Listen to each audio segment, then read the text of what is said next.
Good evening, folks. Looks like it's time for us to get started. I'd like to welcome you all out to this presentation tonight. And I guess I don't really need to say a whole lot about it because you'll see what it's about when it gets started. But I'd like to introduce Utana Jessup, who will be presenting this tonight. She is my wife. I'm very honored to be helping her with this and whatever I can do. So, without any further ado, Utana. Well, good evening, friends and fellow researchers. Is the sound okay? Can you all hear me fine? How about in the back? Raise your hand if you can hear me good. Okay, very good. It really is great to see you all out today. As you can tell, I'm a little nervous.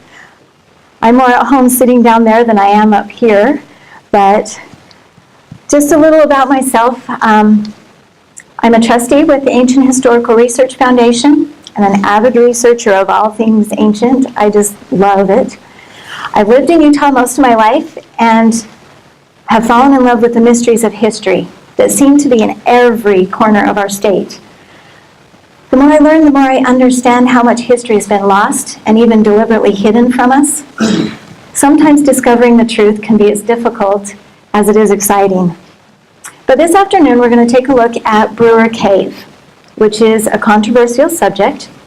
But as many of you know, Brewer Cave is purported to be a burial chamber containing giant mummies, artifacts, and ancient metal records. The location of the cave is unknown, leaving many of the details shrouded in mystery. There's a lot of misinformation out there. Stories have circulated, and separating fact from fiction is difficult at best, but that is exactly what we're trying to do.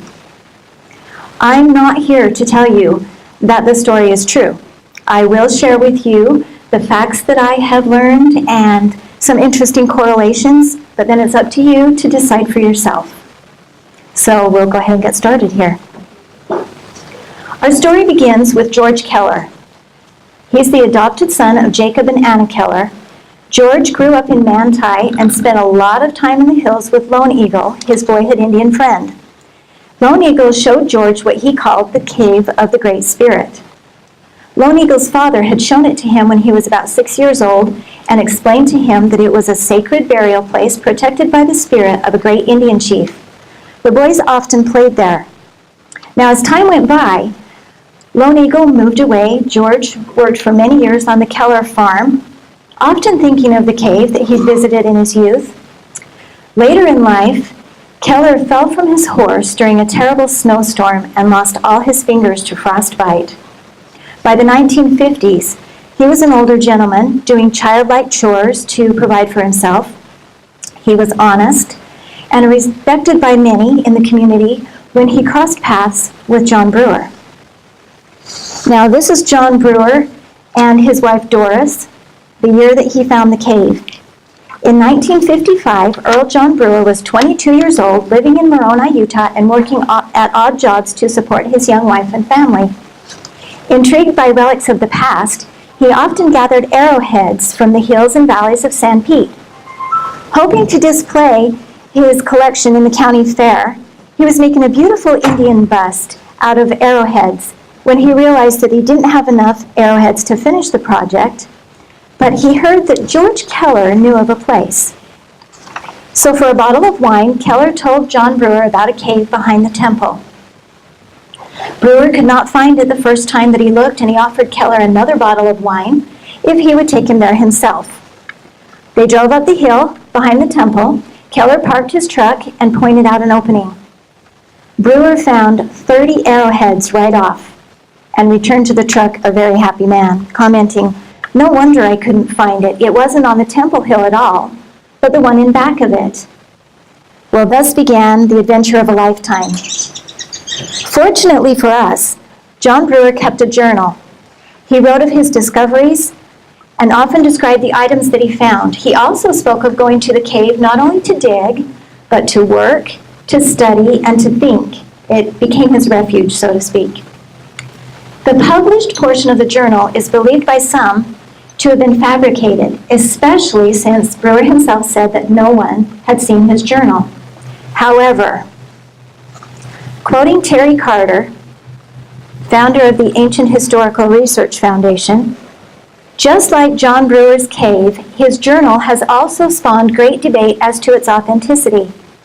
While researching and interviewing people over the years, I have come to the confident conclusion that this is indeed John Brewer's own excerpts from his personal journal. Now, many of you know Terry Carter, and that he has done a tremendous amount of unbiased research on this subject. He's very generously shared much of what I'm presenting today, and I would like to say many thanks to you, Terry. He's back here. Now, as we follow the journal excerpts, we get an inside look at John Brewer's thoughts and feelings about events that were unfolding, and a feel for what kind of man he was. Just 1 week after Keller showed him the cave, he writes in his journal, "Went to the cave and moved a little dirt." Brewer immediately began finding artifacts of great interest. In addition to arrowheads, an Indian drill, and pottery, he found a little book. This book had marks on the front page, a scorpion motif, which looked like it was stamped rather than cut or engraved. The book was covered with a mud-like pottery that was very hard to remove, and it had a copper band around it to hold it together. He also found a little gold plate. He worried about finding this one because gold is a highly prized metal and can cause trouble. He found an inscribed bell-like object made of lead. At this point, he had dug down 4 or 5 feet. He eventually found at least 2 of these bells. This picture is actually 2 different photos of the same bell, but there were more. He found several more items of lead, as seen here. He also found objects of wood or bark, something resembling a metal chisel, but too soft to use as one, and a large inscribed stone, measuring 8 by 8 by 28 inches. Now, one very interesting item was a chunk of pine gum, which he tossed aside, thinking that he might just chew on it sometime.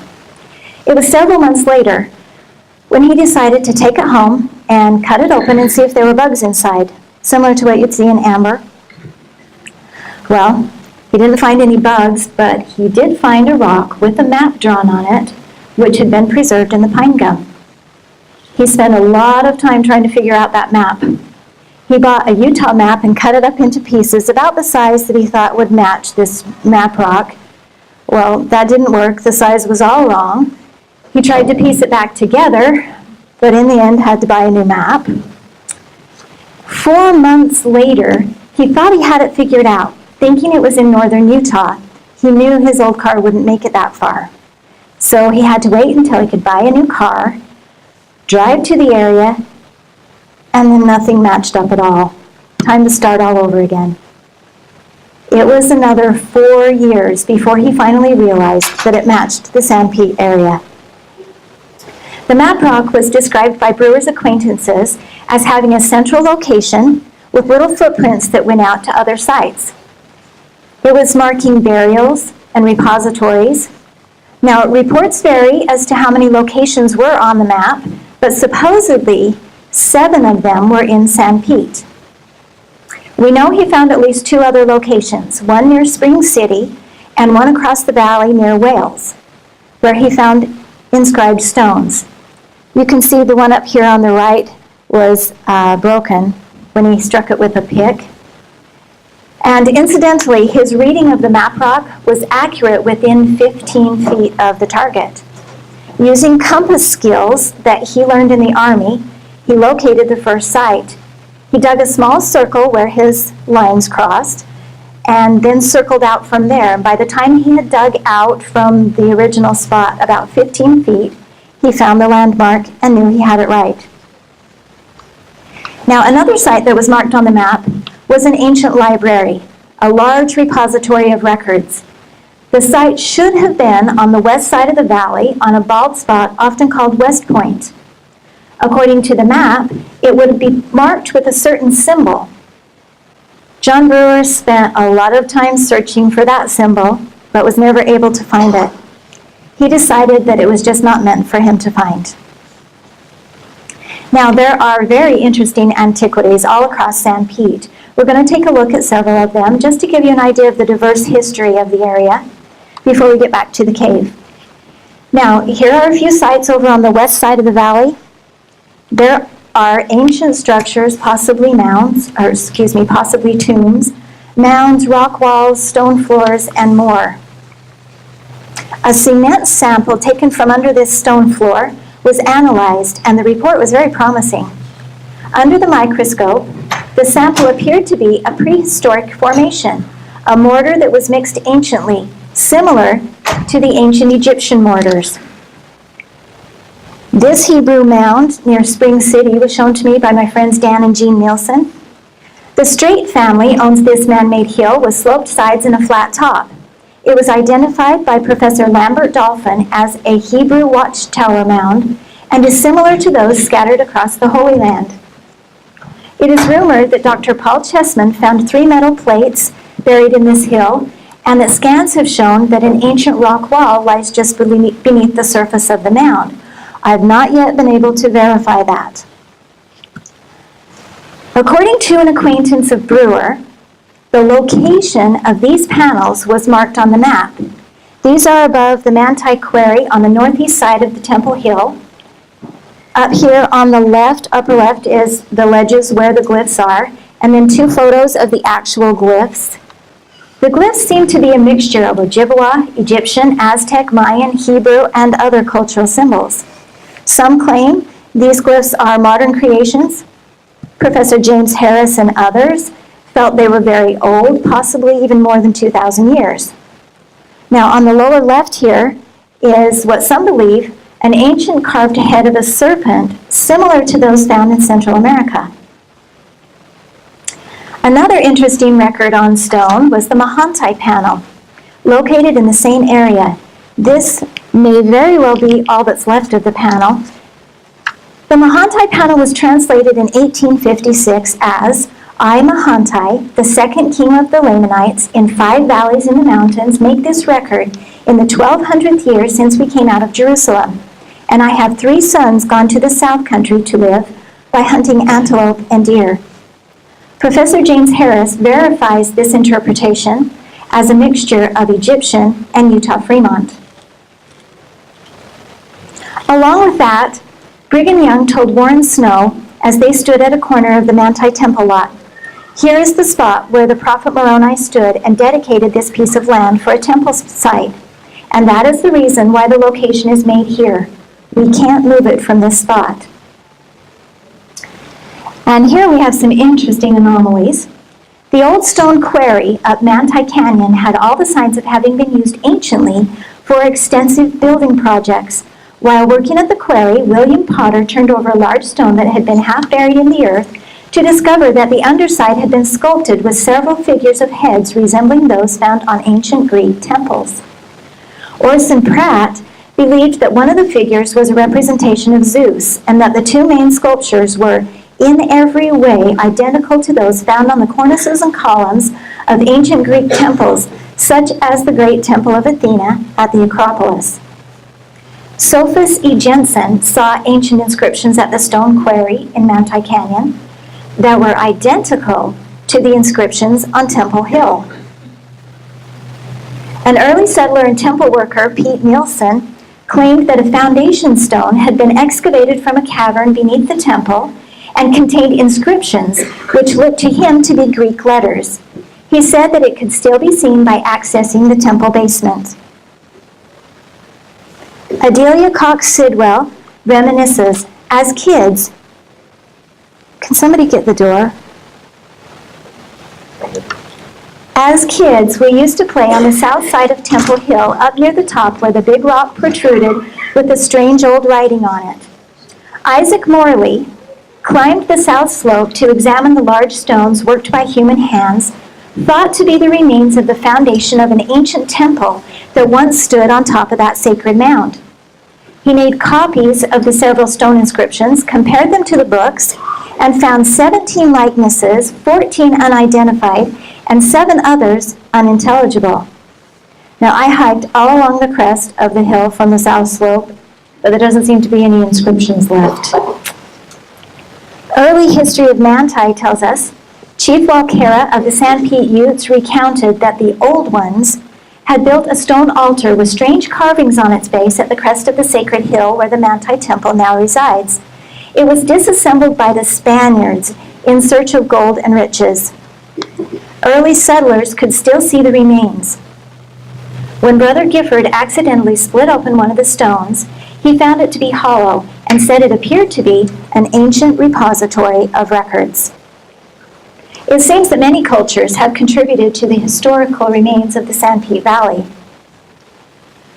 Earl John Brewer spent many long hours in his cave, digging, studying, and pondering. Hoping to identify the age of the items that he was uncovering, he got a book on archaeology and carefully filled bottles of soil samples, took notes about what he was collecting. He could tell that the Indians had been in the cave, but as he dug down, he uncovered the remains of other cultures that he believed had used the cave over a span of several thousand years. He sincerely wanted to understand the meaning of what he found. He was very prayerful and humbly studied what Joseph Smith taught about how to receive answers to prayers. He sent a letter to church authorities for help and waited a long time for an answer. Meanwhile, he attended church and read the Book of Mormon several times, hoping to find the answers there. Through all of his study, he came to the conclusion that the oldest people who used the cave must have been the Jaredites. Now, who are the Jaredites? Who were the Jaredites? We learned from the Book of Ether and the Book of Mormon that the Jaredites were the descendants of Jared and his brother, who lived from approximately 2500 BC to 600 BC. They were originally from Mesopotamia when the Lord confounded the languages at the Tower of Babel. They fled across the ocean on unique barges and established an ancient civilization in the Americas. They were a large and mighty people, accustomed to traveling vast distances and were fierce in battle. They prospered nearly 2,000 years before the nation was destroyed in a civil war. Hugh Nibley suggests that Jaredites are essentially similar to the Mongols in culture. It's interesting to note that Brigham Young, while on a visit to the saints in central Utah, said some of the Gadianton robbers were in the vicinity of Sanpete looking for treasures of those Jaredites who came from the tower. Now, June 17, 1957, 2 years after he first visited the cave, John writes in his journal, "I seem to feel sometimes that I'm being watched, but when I check and see, I see no one. But the feeling will not leave. Even when I'm in the cave, I get it real strong, but when I go outside, it leaves me." Quoting from J. Golden Barton, it goes on. Sometime later, he went up to the cave to think, and he felt the presence of another person in the room who held a light. His first impression was that he had been followed. He was then seized upon a force of power that threw his body to the ground and left him looking at his body from above. While in this state, the person introduced himself as Ether, an ancient spirit, and explained that Brewer was not to seek financial gain from the things in the chamber, but to protect the discovery. He was told that the LDS Church authorities should be informed and made aware of the discovery, but were not to be involved at this time. Brewer said that he was unworthy to be a custodian because he smoked and drank a little and was not active in the church, but Ether told him he had other attributes and was to be very careful in protecting the contents of the cave. So, work at the cave progressed. While digging out the upper chamber where the arrowheads and other artifacts were, Brewer came upon an opening with stairs leading down into a tomb. Now, this is where the story gets really interesting. There were numerous records, artifacts, and tools inside. He found stone forms for shaping plates, and a hammer, and 50 little chisel-type tools used to inscribe the records. It was clear that this had been used extensively as a workroom and even had a furnace at one end. John Brewer made a sketch of the cave here on the right with 2 different views The upper one is like a bird's eye view, you can see down, and then the bottom one is more of a horizontal, so you can see into the cave. There's some unexplored area on that top one on the left, kind of a T-shape. We'll mention that again. As far as we know, he never dug that part out. On the left here, his granddaughter, Trisla Brewer, did some artwork, and that really gives you a feel for the tomb, I think. So, taking a closer look at this cave, each item on the next slide is going to be numbered in red. Number 1 is the unexplored area. Number 2 is the bench containing artifacts. Number 3 is a wall of stone boxes. Now, he didn't notice this at first. It looked like a normal dirt wall.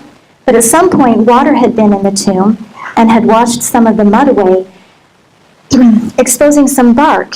When he took a closer look at this strange bark, he realized that the wall was made of stone boxes wrapped in juniper bark and pine pitch, and then smeared with mud. Number 4 is a new 30-foot entry into the tomb, which may have been the old furnace chimney. Worried that someone else would find the tomb, he made a new access, which he concealed with a large flat rock and brush, and then closed the entrance with dynamite.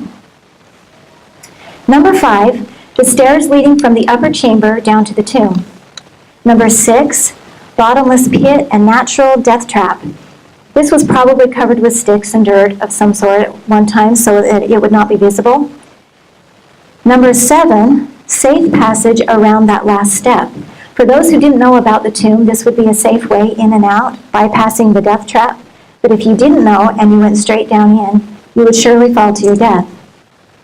Number 8,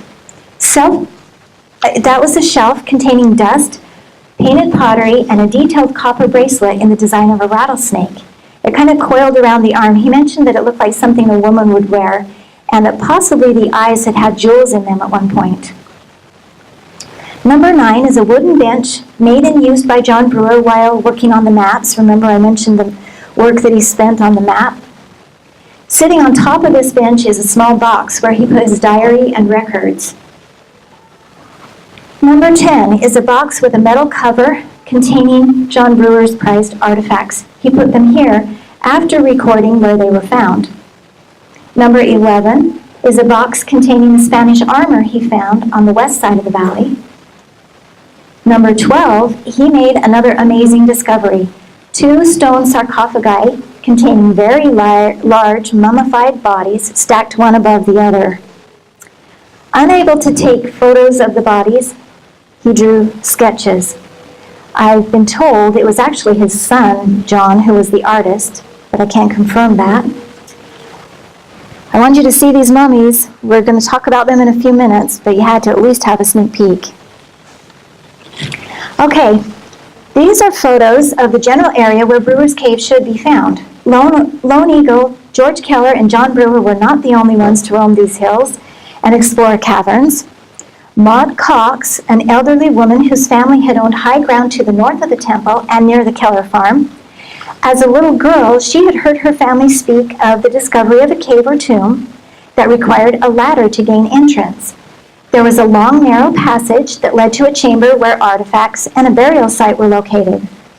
She did not know the location of the chamber, but George Keller had told her of a certain mark located near the Cave of the Great Spirit. Could Brewer's Cave be the same place that her family had discovered? Lucian Bown tells a similar story. As young boys, Lucian and his friends dared each other to go into a small cave they had discovered in the hills. There was a drop-off inside, and they tossed rocks in to see how deep it would go. Well, as kids, they couldn't hear the rocks land, so they figured it went all the way to China. One of the boys, with long arms, reached into the hole and came out with a part of a step from an old stick ladder that had been tied together with a chunk of leather. Years later, one of the boys decided to dig a mine shaft-type tunnel 25 feet below the opening to see if he could find the bottom. He did. He realized that they had not heard the rocks falling in the hole because the bottom was covered in several inches of what he called flour dust. He found a large rock wall and tunneled around it, only to realize it was actually a stone coffin. He said that he used a tire iron to pry the lid up and saw the remains of a mummy. Again, we wonder, could they have happened upon what later became known as Brewer Cave? Finally, the long-awaited meeting with church representatives.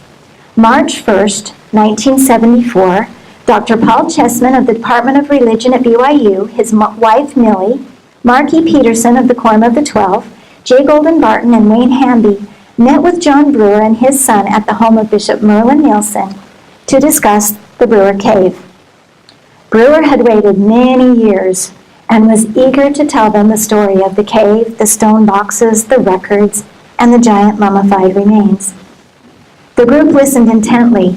They were excited and very impressed, especially when he reached into his briefcase and brought out about 60 plates of various sizes, shapes, and metallurgical composition. All of the plates presented were inscribed with characters in an unknown writing. Brewer showed them these 7 gold plates, which he had placed in a picture frame under glass for their protection. And here are a couple of lead plates, one in the shape of a man's head. A cast and replica was made of this one. You'll notice the actual size fits right into his hand. And then there's an interesting spiraled inscription on the one on the right.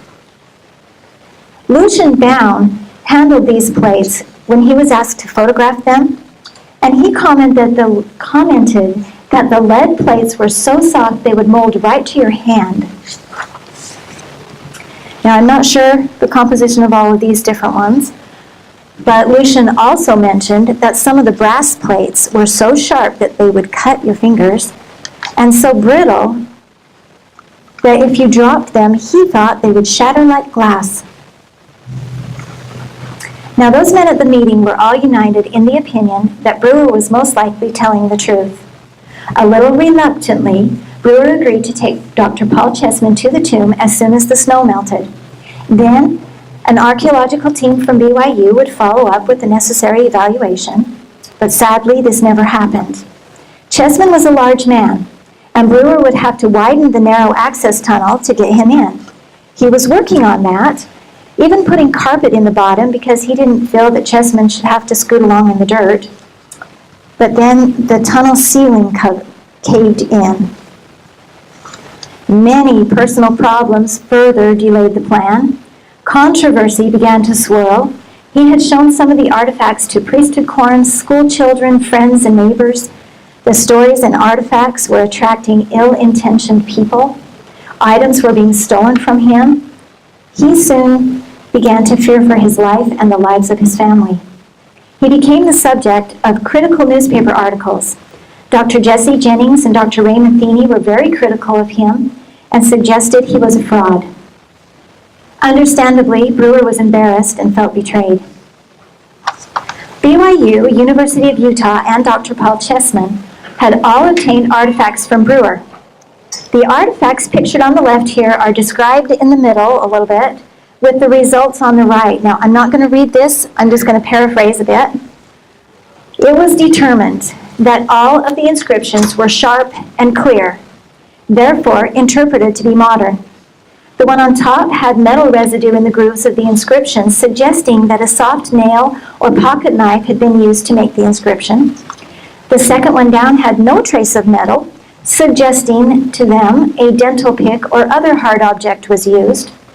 Also, the cotton fibers and pitch that it had been wrapped in did not seem very old. Not very favorable results. Dr. Jennings of U of U called it a ridiculous hoax.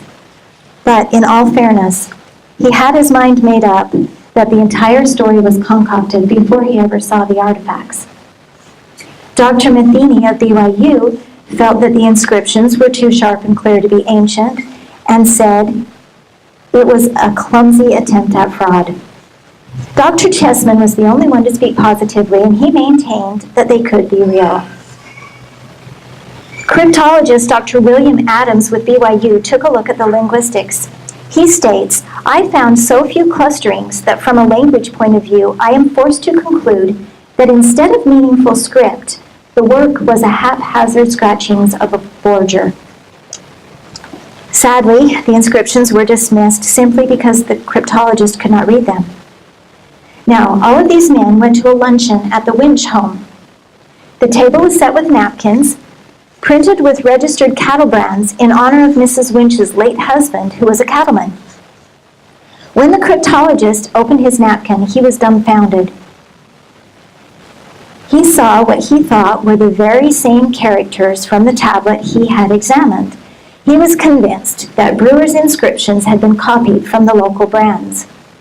Pictured here is the script on the right from the stone tablet in question and a photo of the napkin.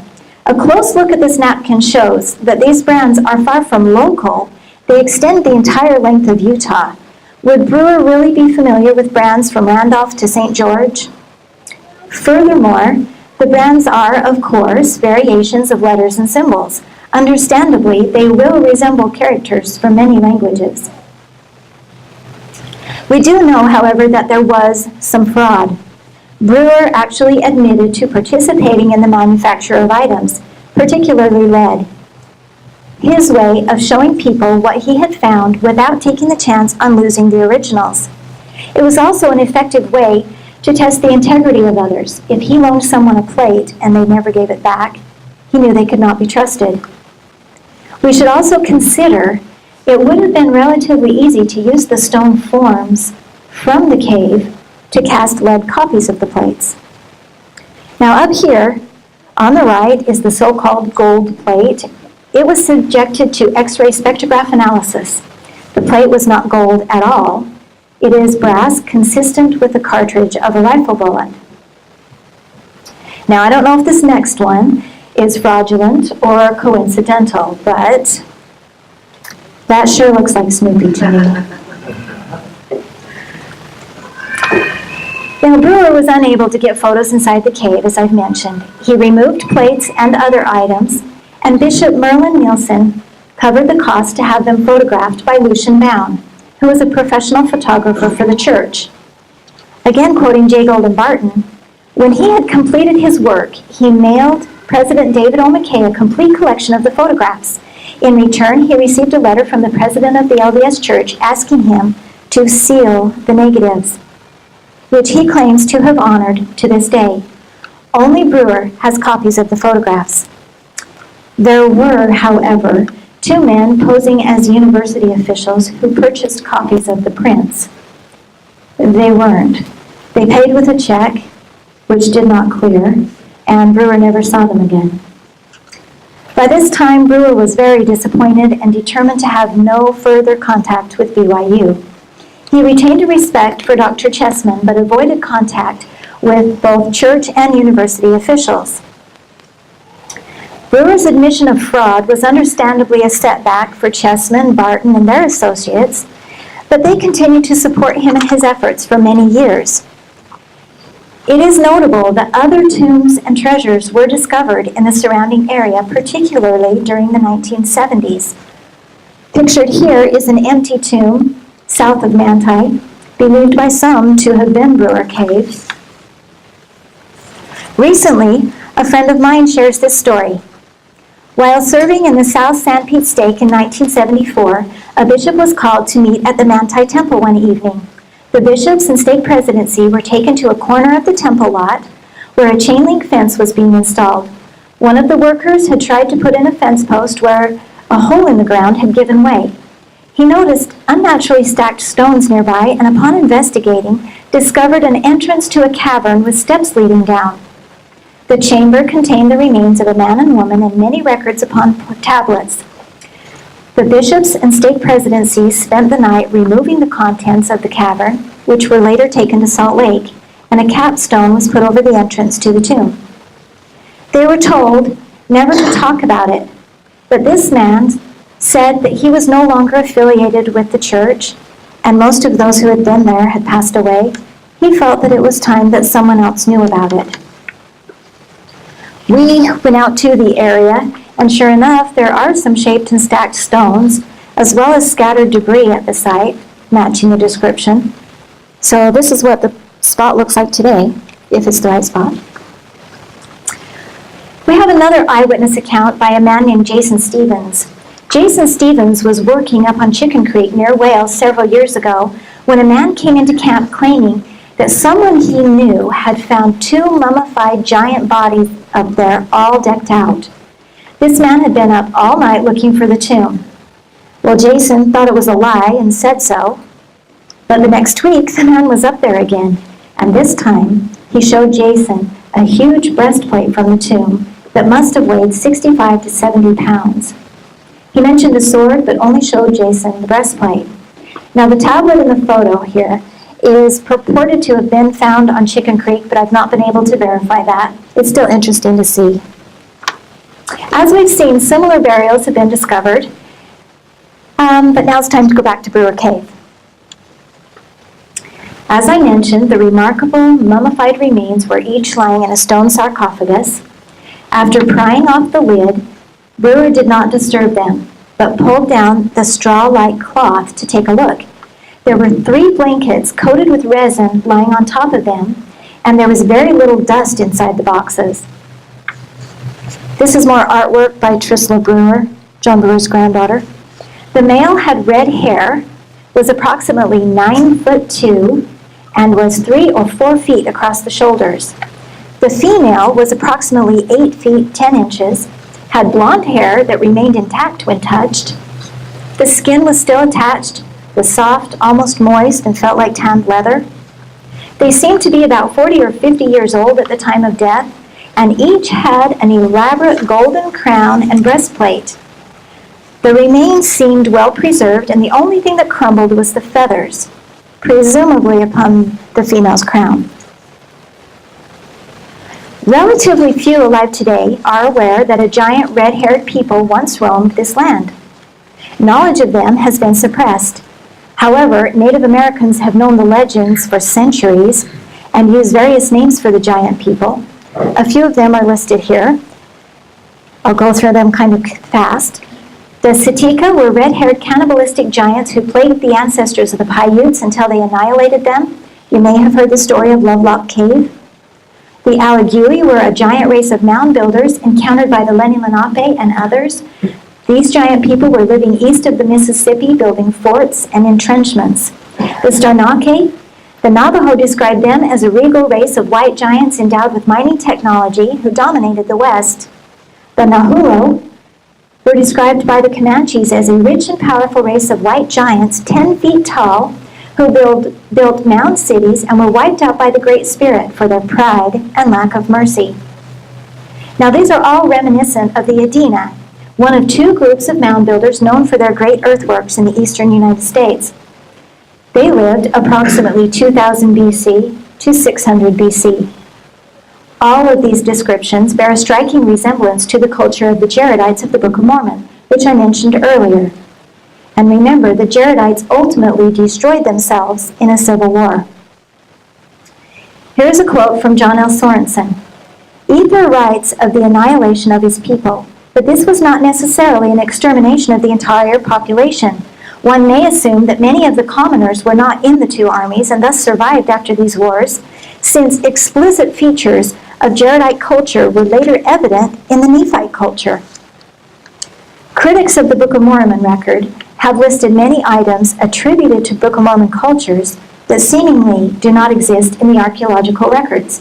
Ancient brass, stone boxes with writing on metal plates, horses, chariots, wheat, elephants, and the list goes on. Now that the suppressed knowledge of the giants is coming to light, it is very interesting to find that evidence of the very items on that list are being discovered in the burials of the giant people. Now this is why we call them giants. We're not talking about 30-footers. On the left is Harold Wadlow, 5 feet 11 inches, and his son Robert at 8 feet 11 inches. Robert had a disorder called gigantism and passed away in 1940. On the right is a 9-foot mummy from California discovered in 1895. The Brewer Cave mummies are approximately the same size. Evidence of giant people 7 to 10 feet tall does exist in the archaeological record.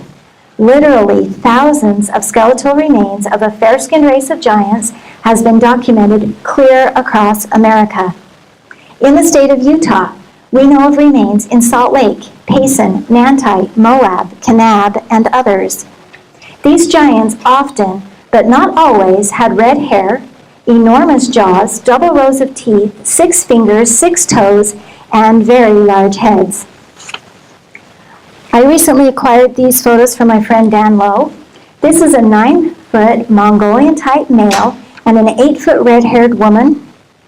These were found near Kanab in holes bored from solid sandstone. There's a photo here showing where they were found right there. And I'm not sure how they made that foot cast, but it measures 17 inches long. The Salt Lake Giant. This is from the New York Sun, August 27, 1891. The gigantic skeleton of a man measuring 8 feet 6 inches was found near the Jordan River just outside Salt Lake City by a workman who was digging an irrigation ditch. The skeleton was standing upright. The skull measured 11 inches in diameter and the feet 19 inches long. A copper chain to which was attached 3 medallions covered with curious hieroglyphics was found around the neck of the skeleton, and near it were found some copper medals. Archaeologists believe that the original owner of the skeleton belonged to the race of mound builders. Now notice the medallion on the Brewer Cave mummy's chest, and that photo there is another medallion that was found in the cave. And then here are some drawings and photos of a few more medallions. Some of these have drawings to show the detail, and I know the photos are a little blurry, but the designs are interesting nonetheless. Now that we have access to information regarding the burial details of the giant people, we will compare the similarities between the documented giants and John Brewer's alleged giants. Let's keep in mind that in John Brewer's day, there was no internet, and much of this information was inaccessible, undiscovered, or completely unknown. On the next few slides, I'm going to be reading only the words in bold, and we'll show a few comparisons. Belt Mountains, Montana, 1889. A gold hunter, while prospecting the Belt Mountains, discovered a mysterious cavern. At the foot of the stairs was a skeleton of a man 9 feet 6 inches. Underneath was a gold plate 10 inches long, 6 inches wide, covered with strange devices, hieroglyphics. And then we have the Moundsville Giants, West Virginia, 1883. Giant skeletons were found. There was also a stone tablet on which were inscribed characters that resembled ancient hieroglyphics. Another skeleton was wearing pieces of mica on the shoulders, which appeared to be epaulets. You know, the shoulder pieces on a uniform. And a large piece of copper on the chest seemed to be a shield.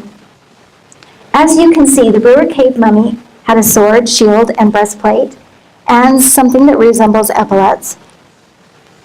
Gartersville, Mississippi, 1884. The discovery was of the remains of a giant wearing a copper crown. The bodies were encased in a network made of straw. The tomb was covered with large flagstones engraved with inscriptions. The Death Valley Giants, Nevada, 1947. Dr. Bruce Russell, following up on reports that the Smithsonian had hidden evidence of giants found in Death Valley, imagine that, reported finding 8 and 9 foot giants, hieroglyphics carefully chiseled into polished granite, extensive weapons, and also the well-preserved remains of dinosaurs, saber-toothed tigers, imperial elephants, and other extinct beasts. Now here you can see the dinosaur heads on the flagstone. Others claim that those look like alligator heads or serpents, but they look like dinosaurs to me. April 2015, the Ute Tribal Council met with Wayne Maid to discuss an ancient tomb located deep within the Ute Reservation in the Uinta Mountains. The tomb contains skeletons 11 feet tall with red hair and decorated in full armor. The sarcophagus had a stone lid that swung open like a door. There was a polished granite stone, 8 feet square with script on it, and many, many records inside the tomb, including numerous blackened plates of silver. The Utes told Wayne that they saw John Brewer going into the tomb and told him never to come back. This was possibly another site marked on the map rock. And then we have Catalina Island, California, 1920s. Professor Ralph Glidden and his team exhumed 3,781 skeletons of a blonde-haired race of giants. He found that this highly intelligent, fair-skinned race thrived in the West 3,000 years ago. Among the items found were a thin piece of slate, a map rock showing trails to the 4 main burial grounds, similar to the Brewer map rock, while another included trinkets and small stone rings. In addition, the team found the remains of a megalithic Stonehenge-era temple, which would date to approximately 2,500 BC. Now, I'm sure you've noticed that the Brewer Cave woman is wearing a breastplate. This is from Hugh Nibley. It is certainly the case with the Jaredites, whose kings are before everything leaders in the field, and who go to battle with their wives and their children, both men, women, and children, being armed with weapons of war, having shields and breastplates, and being clothed after the manner of war. Payson, Utah, 1870. 2 skeletons were excavated. The male was 6'7" and had a sword at his side. The tomb was described as a house with clay pipes for water conduction. There were skeletons and bones of all kinds of animals, including horses, and clay molds for casting iron implements. Remember, Brewer Cave had stone forms for shaping metal plates. Wheat kernels were found inside a stone box. When planted, they grew to become the finest wheat crop in 5 Utah counties. Incidentally, I followed up on that wheat, even as far as the United States Department of Agriculture seed bank. They have the ancient mound wheat on record, but sadly, the actual seed has been lost for decades. We cannot ignore the fact that there is also some connection between the female mummy's headdress and the ancient pueblos of the Southwest. The interesting headdress is called a tablita. Now, if you were to Google the word tablita, you would be told that it is a Spanish word from the time of the conquest. But that's not entirely true. Among the Hopi, whose language descends from 1500 BC, tablita means crown. Pueblo Indian women still wear the tablita for ceremonial dances in remembrance of the ancient ancestors, but most do not know the history of where it originated. According to Dr. James Harris, the scallops and squares are the American Indian sign for cloud altars, which the Hopi and Zuni regard as stairways to the sky or ascension into heaven. Perfect for the burial of a queen. Brewer had mentioned when he described the mummies that the feathers had crumbled. Well, tablitas once had feathers on them, also representing ascension. Ancient burials of the Southwest have produced such rare items as headdresses and copper bells. A child's burial included a copper bell and bead necklace. Bells were also found with the controversial Padilla plates of Mexico, which were inscribed with characters similar to those of the Book of Mormon. A friend of mine has seen photos of yet another central Utah burial of an 8-foot man and a 10-foot woman. She had on what was described as a yoke-type headdress with alligator heads and bells on it. Similar to this headdress, I guess. There are over 200 black and white photos of the contents of that tomb that are currently, the location of those are unknown. Now here are some examples of the tablita in Native American rock art from Three Rivers, New Mexico. If you look close, you can see the different ways they depicted that. And then here is a sample of the tablita in modern art. The caption reads, "Dawn speaks. Ancestors and keepers of the sacred ways are awakened by the powers of the spirit world. Dawn comes with a sun face wearing a tablita of 7 stars." And here are some beautifully decorated stone boxes from Brewer Cave. There's a symbol of the tablita or cloud altar on the top of this box. If you have a good eye, you might be able to find it, along with many other intricate designs. There's a notable ship on the side, and on the top of the lid, there's a man with wings. Very interesting. Now this one seems to depict a horse and chariot.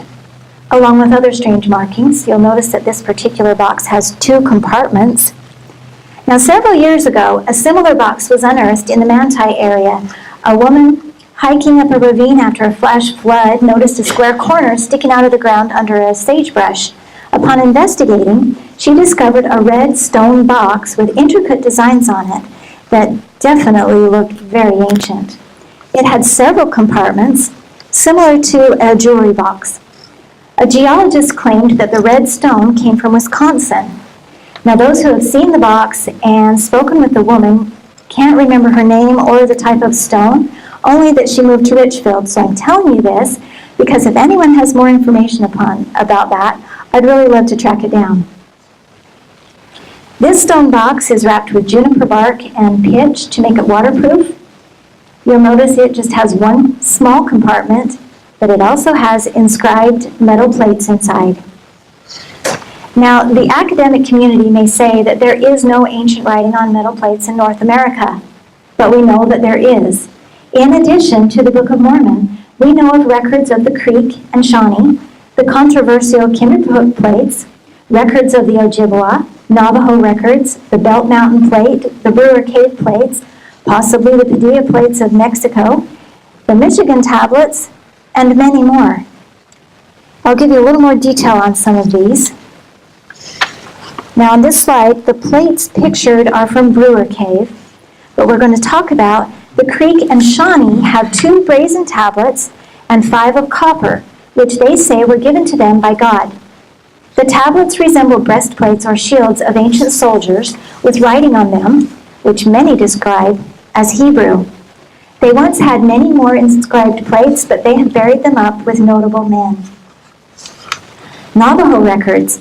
According to Marilyn, a Navajo and current guardian of the ancient records of her ancestors, the Navajo have inscribed metal plates. Her great-great-grandmother had been on the Long Walk of 1864 when the Navajos were forced to walk 300 miles from Arizona across New Mexico to a new reservation. She was forced to trade some of the inscribed plates of her people to the soldiers for food.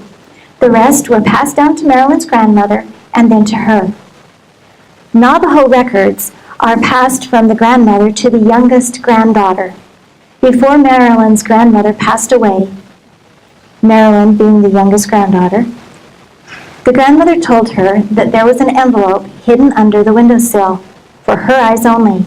Inside was a letter telling Marilyn where the sacred records were buried. Now again, the plates pictured here are from Brewer Cave. Chief Copley tells us that most Indian nations of the West have places in which they deposit their records. Ojibwas have 3 depositories near Lake Superior, where 10 guardians check on them every 15 years. If any of the guardians have died, others are chosen, and all the known information regarding the records is given to the new guardian. If any records have begun to decay, they are taken out, and an exact facsimile is made and placed in its stead. These records are written on slate rock, copper, lead, and birch bark. The records are wrapped in swan or geese down and placed in a hollow cedar log smeared with gum. It is said to be a transcript of what the Great Spirit gave to the Indian after the flood. Now, they said an exact facsimile is made and placed in its stead. Very important. So if records are found and the plate itself is determined to be of modern origin, or say the inscription looks too sharp and clear, it is very possible that the writing still contains ancient history and should not be easily dismissed.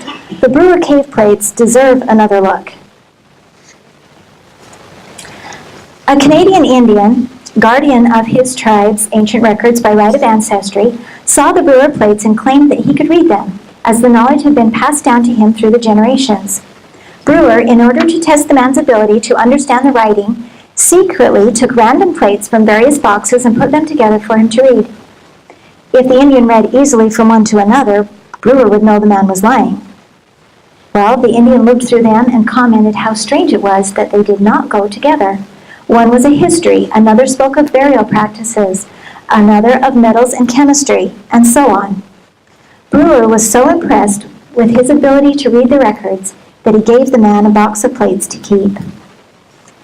The Indian translated portions of the plates, and John must have taken notes, inserting a few of his own thoughts along the way.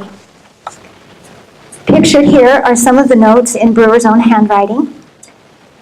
According to the Canadian Indian, one of the copper plates from Brewer Cave has a date of 2500 BC and tells of a migration, a voyage across the ocean of the Tiwa people under a leader called Pyron, who was a leader under a leader, for it was his brother who talked with God. John Brewer, looking up, I find that they are known by a lot of names, but it adds up to what we know as Jaredites. We know from the Book of Mormon that Jared was a leader under his brother who talked with God. So, if the Canadian Indian was correct, these are the records of the Tiwa people, known by us possibly as Jaredites, and their leader Pyron. It's interesting to note, many generations later, we find Pueblo people today calling themselves Pyro and Tiwa. In fact, Tiwa is also a language.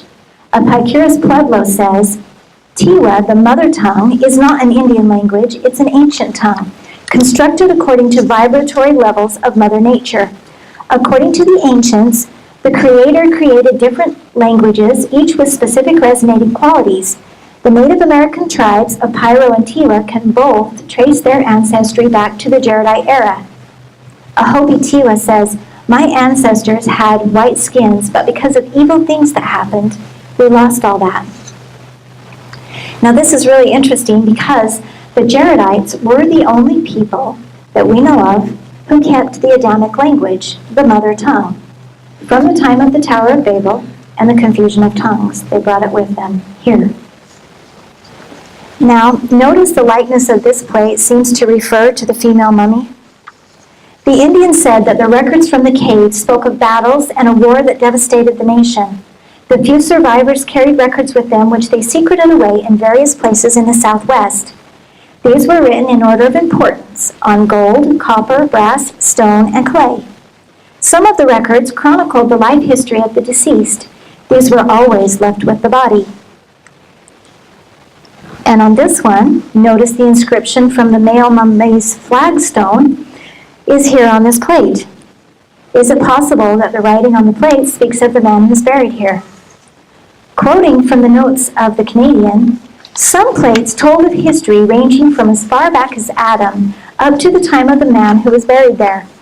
And quoting from this translation, we read, a messenger from the south country has come. Enemies are looking for us.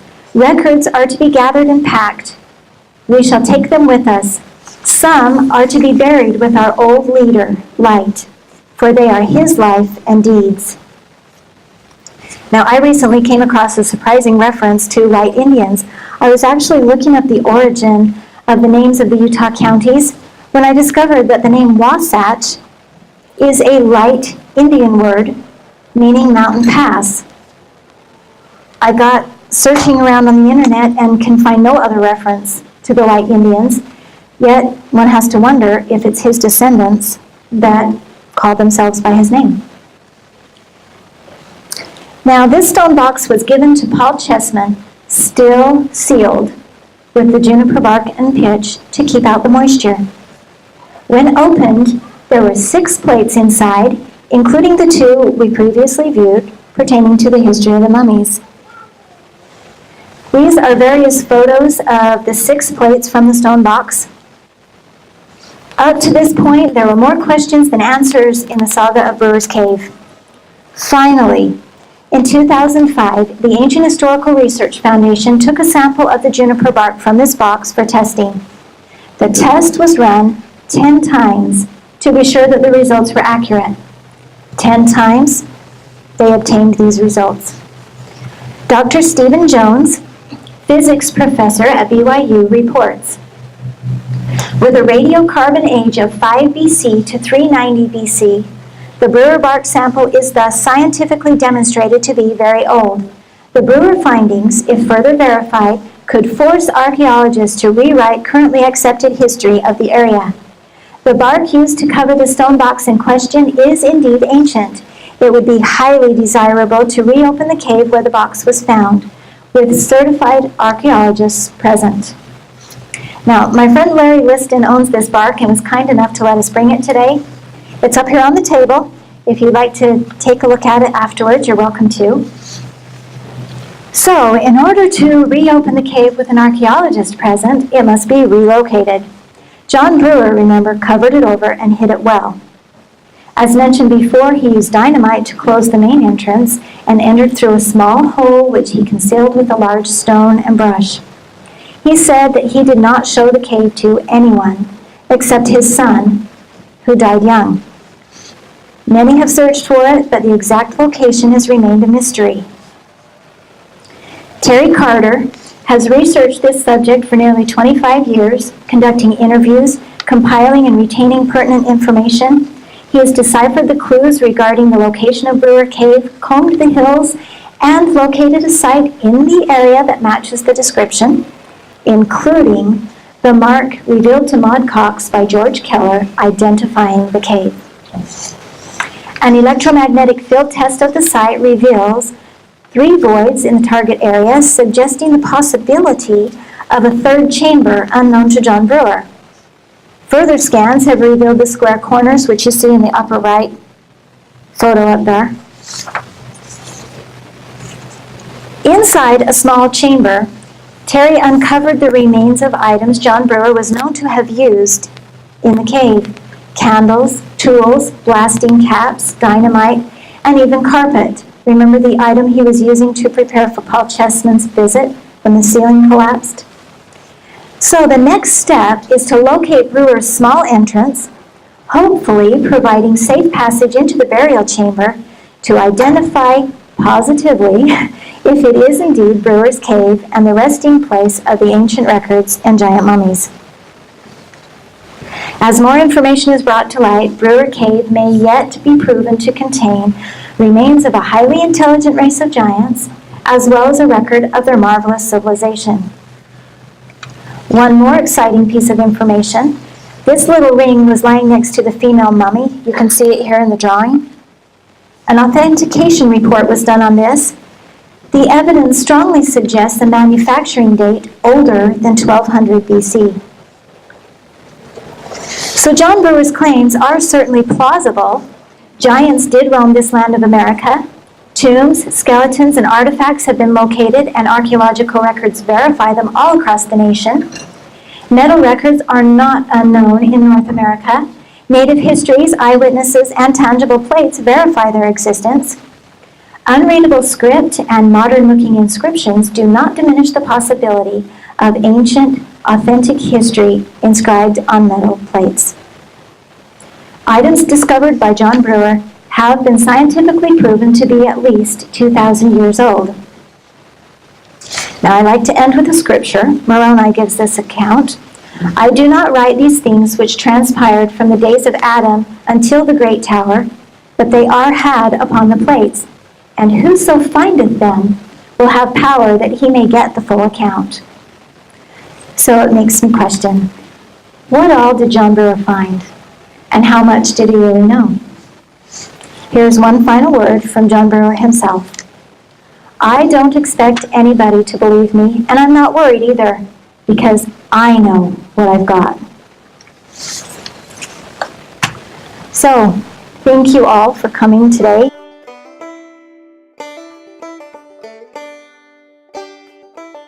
And I told him, I says, Criminy John, I says, you won't have to work on this ranch. I says, let's go get this stuff. And I says, we'll get enough money that we can buy a ranch. Has he ever been in your cave? No. He doesn't even know where it's at? No. Not that much. Okay, has anybody ever been in besides you and your son? Not to my knowledge. Okay. Dr. Jennings took that and took it to the Smithsonian. And it was just full of artifacts and things. And that's why he was so opposed of letting anybody else in there, of taking anybody down there, because he didn't want anybody to disturb it.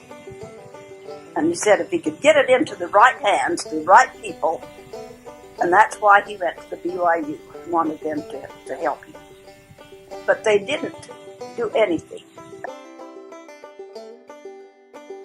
Dr. Jennings says whenever anybody won't tell you who or what, and it's a secret, and he won't tell you where he found it and all that, he said don't believe them.